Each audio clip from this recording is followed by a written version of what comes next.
Jai Hind Defense aspirants, welcome back to my channel SSP Success. Today we are going to cover an important topic which is in news, and that is war between Russia and Ukraine. We will be discussing about early history of Ukraine, when did Ukraine incorporate into Russia, Ukraine becoming a part of USSR, disintegration of USSR, and how this war erupted between Russia and Ukraine. So we will be talking about in detail about everything.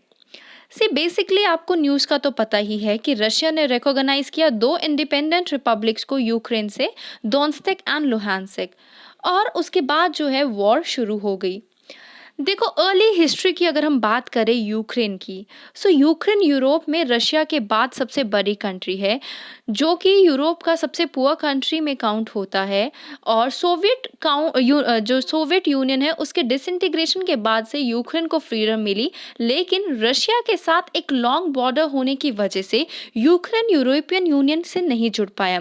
Russia ने काफ़ी कोशिश की European union से Ukraine को बाहर रखने की, और इसी वजह से रशिया जो है यूक्रेन पर बार बार दबाव बनाता रहता है। हालांकि 2014 में यूक्रेन ने यूरोपियन यूनियन के साथ जुड़ने की कोशिश की थी, जिसकी वजह से रशिया ने क्रीमिया पर कब्जा कर लिया। और जब जब यूक्रेन यूरोपियन यूनियन या नाटो के करीब जाता है, तब तब रशिया यूक्रेन के बॉर्डर पर अपने फोर्सेस की स्ट्रेंथ बढ़ा देता है। So now let's talk about the early history of Ukraine. जो हिस्ट्री है ना यूक्रेन एंड रशिया की, वो समवट सिमिलर है। जो रशियन रेवोल्यूशन के बाद यूक्रेन का फॉर्मेशन हुआ था, लेकिन अगर हिस्ट्री में देखें तो कीवियन रूस जो है वो यूक्रेनियन की जो कीवियन रूस है उसको यूक्रेनियन की हिस्ट्री से जोड़ा जाता है। If we talk about 10th and 11th century, तो जो ये कीवियन रूस है ये सबसे बड़ा सेकंड पावरफुल स्टेट था यूरोप का, और कीव सिटी जो थी इम्पॉर्टेंट सिटी थी उस टाइम पे। और कीवियन रूस का गोल्डन एरा के टाइम पे कौन था किंग, वो था व्लादिमीर द ग्रेट। तो उनके टाइम पे शुरू हुआ था ये जो ये किंग थे, इन्होंने पहली बार इस्लाम को छोड़ के ऑर्थोडॉक्स ईसाई रिलीजन को अपनाया था। और इनके टाइम पे ये एम्पावर काफ़ी पावरफुल था। लेकिन फिर ये एम्पायर वीकन कैसे हुआ? देखो इन्होंने इस एम्पायर को अपने बेटों के बीच में डिवाइड कर दिया, जिसकी वजह से एक रीज़न ये भी था वीकन होने का, जो कीवियन रूस का जो एम्पायर था। अदर देन दैट अगर हम बात करें सेलियन फीचर्स ऑफ यूक्रेन की, तो यूक्रेन की ज्योग्राफी की बात कर लेते हैं। यूक्रेन ईस्ट ऑफ यूरोप में है, और ये बाउंड किया जाता है रशिया के द्वारा north east, east and south east में, और ब्लैक सी इन साउथ।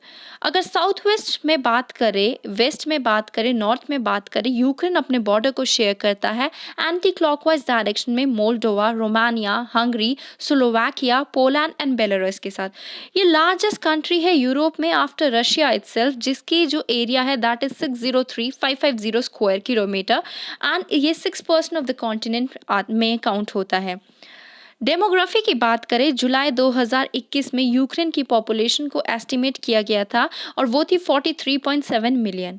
और 77.8% जो यूक्रेनियन की एथनिसिटी, और 17.3% जो थी उसमें से रशियन थे। और यूक्रेनियन और रशियन स्पीकर कितने थे? 67.5% and 29.6% of the population respectively. अगर हम इकोनॉमी की बात करें तो यूक्रेन पुअरेस्ट कंट्री में काउंट होता है यूरोप की in terms of GDP and GNI. और इसके जो डिपॉजिट है आयरन ओर के, कोल के, एक्सपोर्ट करता है corn, sunflower oil, iron and iron products and wheat. अगर रिलेशन की बात करें हम इंडिया के साथ, तो इंडिया यूक्रेन का लार्जेस्ट एक्सपोर्ट डेस्टिनेशन है एशिया पैसिफिक में। जो कंट्री का मेजर एक्सपोर्ट है किसका? यूक्रेन का इंडिया में, दैट इज सनफ्लावर ऑयल, और उसके बाद chemicals, iron and steel, plastic and chemicals. और यूक्रेन क्या इंपोर्ट करता है इंडिया से? That is pharmaceutical products. देखो when did Ukraine incorporate into Russia? 18th century की अगर हम बात करें तो एम्प्रेस कैथरीन द ग्रेट 1762 से लेके जो 1796 तक थे, उन्होंने रशिया के जो थे उन्होंने एब्जॉर्व कर लिया था एंटायर एथनिक यूक्रेनियन टेरिटरी को रशियन एम्पायर में। जो ज़ारिस्ट पॉलिसी ऑफ रूसिफिकेशन थी, उसकी वजह से एथनिक आइडेंटिटीज़ और लैंग्वेजेस का सुपरेशन हुआ, जिसमें यूक्रेनियन भी थे। जो रशियन एम्पायर था उसमें काफ़ी सारे यूक्रेनियन जो है वो प्रोस्पैरिटी और इम्पोर्टेंस, मतलब वो काफ़ी ज़्यादा ऊपर उठे। और देखो जो अभी काफ़ी ज़्यादा ऊंची-ऊंची पोस्टों पे या फिर बड़े-बड़े रिच लोग होने लगे, तो उन्होंने क्या किया, उन्होंने सेटल होना शुरू कर दिया बॉर्डर पे रशिया के। और फिर क्या हुआ, 3.5 मिलियन यूक्रेनियंस ने वॉर लड़ी थी, वर्ल्ड वॉर की, on the side of Russian empire. और एक स्मॉलर नंबर ने फॉट की थी अगेंस्ट जार आर्मी, और किसके साथ, ऑस्ट्रो हंगेरियन के साथ। Ukraine becoming a part of USSR, world war one की वजह से एंड हुआ ज़ारिस्ट और ऑटोमन एम्पायर का। काफ़ी सारे communist led Ukrainian national movement emerge हुई, और काफ़ी सारे स्मॉल यूक्रेनियन स्टेट जो है वो सामने आए। उसके बाद अगर हम बात करें जो बोल्शेविक का जो रेवोल्यूशन था ना, जो अक्टूबर रेवोल्यूशन हुआ था 1917 में, उसके बाद एक independent Ukrainian peoples of republic को प्रोक्लेम किया गया। और सिविल वॉर जो चलती रही थी किसके बीच में, यूक्रेनियन फैक्शंस के बीच में, ज़ारिस्ट और पोलैंड के बीच में। 1922 में यूक्रेनियन जो है वो union of Soviet socialist Republic का पार्ट बना। जो सोवियत यूनियन था उसके रूट्स हैं कहाँ से, अक्टूबर रेवोल्यूशन ऑफ 1917 से, जब बोल्शेविक्स ने को लेड किया गया था व्लादिमीर लेनिन के द्वारा, और ओवरथ्रू किया था किसको, रशियन प्रोविजनल गवर्नमेंट को, और जिसको रिप्लेस किया गया था जार निकोलस टू के द्वारा। उसके बाद जो है क्या स्टेटस था यूक्रेन का after the collapse of USSR. 1991 में यूएसएसआर डिसॉल्व हुई, और अराउंड 3 लाख यूक्रेनियंस ने एक ह्यूमन चेन को फॉर्म किया फ्रीडम के लिए। उसके बाद ग्रेनाइट रेवोल्यूशन हुआ, और स्टूडेंट्स ने जो है बोला कि वो न्यू एग्रीमेंट को साइन नहीं करेंगे यूएसएसआर के साथ। 24 अगस्त 1991 में क्या हुआ, फेलियर हुआ एक कू का, जो कि किया गया था प्रेसिडेंट मिखाइल गोर्बाचेव को रिमूव करने के लिए और कम्युनिस्ट को पावर में लाने के लिए। और पार्लियामेंट जो थी यूक्रेन की, उन्होंने कंट्री एक्ट ऑफ इंडिपेंडेंस को अडॉप्ट किया। उसके बाद लेनॉइड क्रेशुको जो है वो हेड ऑफ द पार्लियामेंट बने, और उनको यूक्रेन का पहला प्रेसिडेंट अपॉइंट किया, इलेक्ट किया गया। दिसंबर 1991 में जो लीडर्स थे बेलारूस, रशिया, यूक्रेन के, उन्होंने फॉर्मली डिसॉल्व किया सोवियत यूनियन को और फॉर्म किया कॉमनवेल्थ ऑफ इंडिपेंडेंट स्टेट को। जो यूक्रेन पार्लियामेंट वर्खनोवा राडा, उन्होंने रेटिफाई नहीं किया एक्सेशन को, सो यूक्रेन जो है वो लीगली कभी मेंबर बना ही नहीं पाया कॉमनवेल्थ ऑफ इंडिपेंडेंट स्टेट्स का। Recent history of Russia Ukraine conflict की बात करें तो 2014 में रशिया ने अनेक्स किया क्रीमिया को। क्यों? क्योंकि जो क्रीमिया है, मतलब वो रशिया नहीं चाहता कि वो यूक्रेन या जो है वो किसका पार्ट बने, नाटो का। देखो यूक्रेन जो है उस अर्ज कर रहा था नॉर्थ अटलांटिक ट्रीटी ऑर्गेनाइजेशन को कि वो स्पीड अप करे उनकी मेंबरशिप के लिए, किस चीज़ की, मतलब उनको अपनी नाटो में जो है अलायंस बनाने के लिए। रशिया ने बोला कि ऐसा मूव जो है वो एक तरह का रेड लाइन होगा, और इसके कॉन्सिक्वेंसेस के लिए रेडी रहने के लिए कहा यूएस लेड मिलिट्री अलायंसेस ने। ठीक है, उसके बाद जो है प्रेजेंट वॉर वाली सिचुएशन जो है अराइज हो गई।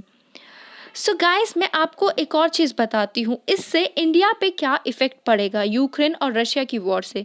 तो इंडिया पे जो है इकोनॉमी के टर्म पे हम बात कर लेते हैं। देखो ऑयल प्राइसेस बढ़ेंगे, तो ऑयल प्राइसेस बढ़ेंगे तो बहुत सारी चीज़ों के प्राइसेस बढ़ेंगे, मतलब ट्रांसपोर्ट सेक्टर में भी कॉस्ट बढ़ना बढ़ेगा। ओके, मुश्किल से तो हमारी जो इकोनॉमी वह वो उठ रही थी, तो ये सारी चीज़ें इकोनॉमी के उठने में चैलेंजेस क्रिएट करेंगी। शेयर मार्केट भी वॉलेटाइल है, मीन्स ऊपर नीचे जा रही है। अगर शेयर मार्केट एक लेवल से नीचे जाती है तो गवर्नमेंट के डिसइन्वेस्टमेंट रिलेटेड टारगेट्स है ना, तो गवर्नमेंट काफ़ी सारे पीएसयूज में अपने हिस्सेदारी कम करना चाहती हैं, तो गवर्नमेंट के वो टारगेट भी गड़बड़ा जाएंगे। बिकॉज शेयर मार्केट गिरेगी तो पीएसयूज का जो इवैल्यूएशन है ना वो कम हो जाएगा। तो जब गवर्नमेंट अपने हिस्सेदारी बेचेगी तो गवर्नमेंट को कम रेवेन्यू मिलेगा, और चीज़ों पर भी फ़र्क पड़ेगा। जैसे इंडिया जो है वो सनफ्लावर के ऑयल का इंपोर्ट करती है यूक्रेन से। If we talk about Russia and Ukraine, दोनों कंट्रीज अभी जो लड़ रहे हैं, बिगेस्ट प्रोड्यूसर हैं वीट के, तो वीट के प्राइसेस भी इंटरनेशनल मार्केट में बढ़ सकते हैं। फॉरेन पोर्टफोलियो इन्वेस्टर्स इंडिया से अपना पैसा खींच रहे हैं। क्यों? क्योंकि यूएसए में अभी अब इंटरेस्ट रेट जो है वो महंगे हो गए हैं, तो यूएसए के इन्वेस्टर्स जिन्हें पहले लगता था कि इंडिया की मार्केट एमर्जिंग है तो यहाँ पर पैसा लगाएंगे तो अच्छे रिटर्न्स मिलेंगे, वो अब थोड़ा सेफ खेलना चाह रहे हैं। ओके, सो गाइज, ये इम्पैक्ट्स थे जो इंडिया पे पड़ेंगे, इंडिया की इकोनॉमी पे पड़ेंगे। So that was all. I hope you like the video. If you like it, do like it, share it, and subscribe our YouTube channel SSP Success. Thank you guys. Bye bye. Take care.